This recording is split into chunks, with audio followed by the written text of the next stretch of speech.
Hey everyone, in this video, I'll show you how to make your Webflow website fully mobile responsive. Yeah, step by step. So no matter what device your visitors use, your site will look clean and professional. First, open your project in Webflow and look at the top bar. You'll see different device icons, desktop, tablet, and mobile.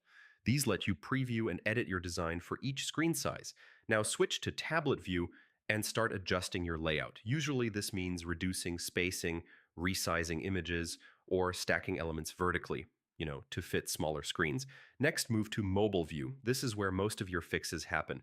Make text bigger, buttons easier to tap, and avoid anything that looks too crowded. If your layout breaks, use Flexbox or grid settings to control alignment. This helps you stack items properly and keep everything neat on smaller screens. Make sure your images scale correctly. Set widths to 100% where needed. And avoid fixed sizes that might break your layout. Go through each section and fix spacing. Reduce padding and margins where things feel too tight or too wide. Small changes make a big difference. Finally, preview your site and scroll through every section. Test it on different screen sizes to make sure everything looks smooth and easy to use. And that's it. Your Webflow site is now mobile responsive. Yeah, it might take a bit of tweaking, but once it's done, your site will look great everywhere.